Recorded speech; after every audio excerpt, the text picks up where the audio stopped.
Ibaratnya kayak sweeping, yang mencari-cari Kiai Imat, dan ketika yang ada saya dikejar gitu. Nah, jadi emang sudah ada upaya sweeping, bahkan juga sudah ada ancaman pembunuhan untuk memenggal kepala Kiai Imat. Bismillahirrahmanirrahim. Alhamdulillahirabbil alamin. Wassallallahu ala sayyidina Muhammadin wa ala alihi washabihi ba'du.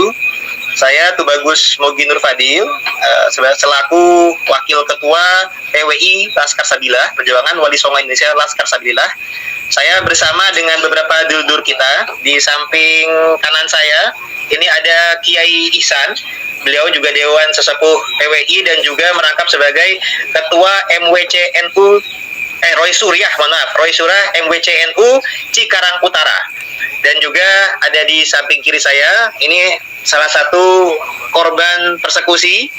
Nama beliau Kang Aum Mauludin dari Banser.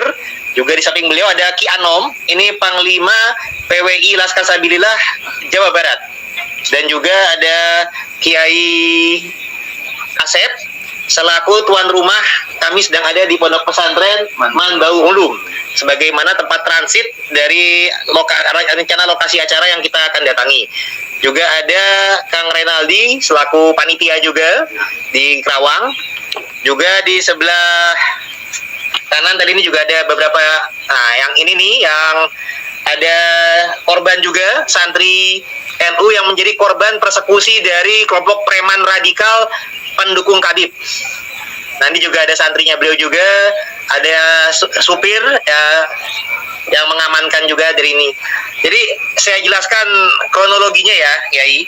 Jadi per hari ini ada undangan dari Kiai Junaid Al-Baghdadi di Kerawang untuk acara Haul Syekh Abdul Qadir Al-Jailani, di mana beliau adalah penasehat ya, dan kesepuhan dari PWI, di mana PWI esok hari di malam Senin itu mau ada acara pelantikan di Kerawang. Nah, ketika ada pelantikan Kerawang, acara H-1 ya kita rencana diundang buat silaturahim persiapan untuk acara besok. Nah, jadi acaranya Kiai Junaid Al-Baghdadi ini sudah ada pengamanan yang full di lokasi acara. Nah, terus kami beberapa dari PWI ini diundang. Undangan utama yang diharapkan sebenarnya memang adalah Kiai Imaduddin Usman Al-Bantani. Nah, itu dan untuk kalau besok ya Kiai Umat dan juga Kiai Abbas Buntet. Nah, yang per hari ini yang diharapkan hadir Kiai Abbas sama Kiai Imat tidak pada bisa hadir. Rencana diwakili oleh petinggi-petinggi PWI yang bisa hadir. Dalam hal ini saya, Kiai Ihsan dan Ki Anom tadi, yang insya Allah berupaya berniat baik menghadiri undangan dari Kiai Junaid. Nah, dari panitia ada instruksi untuk kami tempat transit adalah di pesantren Manbau Ulum. Nah, ternyata ketika dan ada pengamanannya sekedar dari Banser, karena polisi-polisi adanya di lokasi acara. Di tempat transit itu pengamanannya baru Banser, belum ada polisi. Nah, awalnya pihak panitia mengira akan aman-aman saja karena ada kabar kan Kiai Imat tidak hadir. Jadi kalau Kiai Imat nggak hadir, disangkanya akan fine-fine saja gitu, Gus Yai. Nah, ternyata ketika kami sudah berkumpul di tempat transit, lagi siap-siap untuk menuju lokasi acara sekitar jam 9:30. Nah, itu ternyata di luar tuh dihadang. Ada orang-orang tentu yang mencari-cari Kiai Imat. Dan juga perlu diketahui, ternyata beberapa hari sebelumnya itu juga sudah ada ancaman pembunuhan untuk Kiai Imat, mau dipenggal kepalanya oleh salah satu preman di Kerawang sini. Namanya besok itu aja nggak? Ya. Cimacan. Itu kode namanya Cimacan. Si Cimacan lah ya. Itu ada sudah mengasih ancaman kepada WA-nya panitia. Nah, jadi ternyata ada ancaman-ancaman pembunuhan. Mereka berupaya mencari-cari Kiai Imat, tapi ya Kiai Imat nggak ada. Ternyata ada yang mengenal saya, mengenal Mogi gitu. Dari pas kita keluar dari lokasi pesantren mau menuju mobil, itu sudah ada penghadangan. Nah, tapi saya sempat ditarik-tarik segala macam, tapi saya juga bisa masuk, diselamatkan oleh baik panitia Kiai Asep, bagi tuan rumah, dan juga oleh saudara saya tadi ini, Kiai Isan, selaku Roy Suryah MWCNU Cikarang Utara. Ini yang sudah menyelamatkan. Saya dimasukkan ke dalam mobil beliau, Pajero. Mobilnya itu Pajero dan ada lambang NU-nya. Nah, kemudian kami menuju lokasi acara, dikejar oleh massa motor itu, dihadang, kaca mobil dipecahkan, spion dipecahkan, dan anggota yang mengawal ngiring kami, satu orang banser dan satu orang santri tapi berjaket banser, itu dikeroyok dan dipukul sehingga lebam dan memar gitu. Yang menyerang kurang lebih 100 massa lah, 100 orang massa. Jadi bukan hanya sekedar berdemo, tapi mereka ibaratnya kayak sweeping, yang mencari-cari Kiai Imat, dan ketika yang ada saya dikejar gitu. Nah, jadi emang sudah ada upaya sweeping, bahkan juga sudah ada ancaman pembunuhan untuk memenggal kepala Kiai Imat, dan juga yang perlu diketahui, mobil dipecahkan, banser dikoyok, dan juga ada lambang NU. Nanti Kiai Isan juga bisa memberikan penjelasan juga.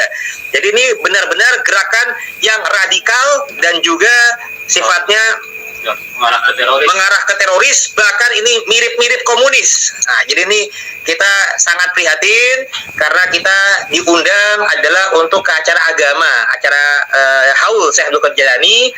Tidak menyangka ada hal-hal orang yang mengaku beragama Islam tapi menggunakan gerakan radikal. Ya ibaratnya ini udah kayak takfiri saja ini, karena sudah ada yang kayak ibarat menghalalkan darahnya Kiai Imat dan lain sebagainya. Termasuk ini masuk juga nih kepada kriteria SAK MUI, sehingga harus menjadi perhatian banyak pihak. Jadi tidak hanya pihak kita saja, tapi ini ya pihak ulama, pihak umaro ini harus sudah mengambil kepedulian, termasuk dari petinggi-petinggi NU, karena anggota Banser dan Roy Suryah MWCNU Cikarang Utara juga menjadi korban. Jadi ini ada banyak pihak yang menjadi korban, perlu perhatian kita bersama dan doa kita bersama juga.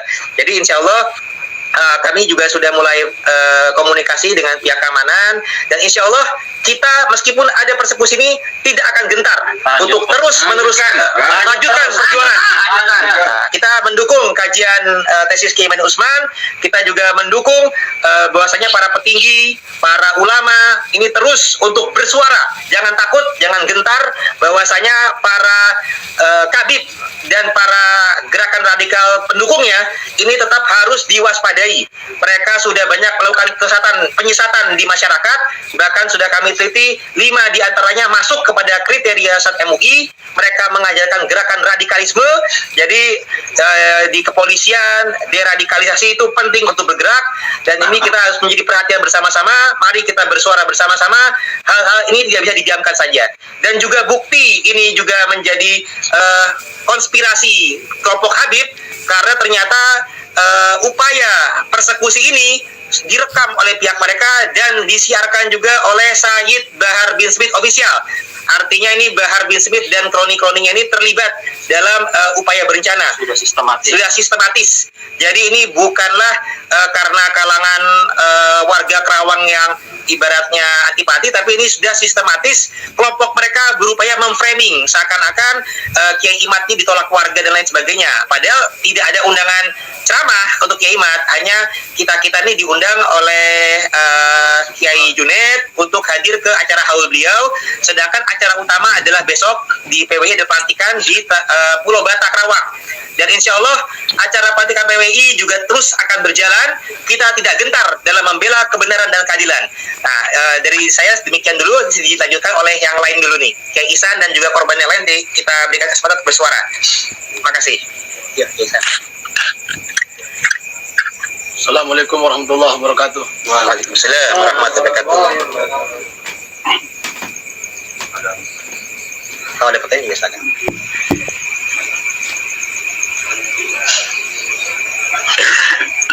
Dalam kejadian ini saya merasa sangat sedih dan geram, karena ini menurut saya adalah perlakuan yang sangat biadab. Saya melihat dengan mata kepala saya sendiri mobil saya dihancurkan dari depan, belakang, samping, spion semua dihancurkan. Dan saya melihat kedua pengawal Banser digebugin rame-rame seperti mereka gebugin maling di jalanan. Dua Banser, yang satu dari Cikarang Bekasi dan satu lagi dari Karawang yang mengawal mobil saya. Itu digebugin habis-habisan, babak belur. Bahkan yang membuat saya sangat sedih adalah logo NU, tulisan Nahdlatul Ulama yang besar di kaca belakang mobil saya digedigin habis, dipukulin terus sampai hancur. Dan logo Banser di depan mobil saya pun digedigin, diinjak-injak. Itu membuat saya sangat terpukul dan sedih dan geram serta marah dengan mereka. Tapi saya tidak bisa berbuat apa-apa karena saya posisi dalam mobil. Saya mau keluar, ditahan sama Banser, dan kedua Banser ini pasang badan menahan semua pukulan mereka. Walaupun ada 1-2 pukulan yang saya rasa kena dengan muka saya, karena saya pun tadinya mau keluar dan saya juga kena terjangan dari pukulan mereka. Tapi alhamdulillah saya nggak apa-apa, cuman kacamata saya saja yang hancur. Mungkin itu yang bisa saya laporkan karena saya sendiri adalah korban dari persekusi. Assalamualaikum warahmatullahi wabarakatuh.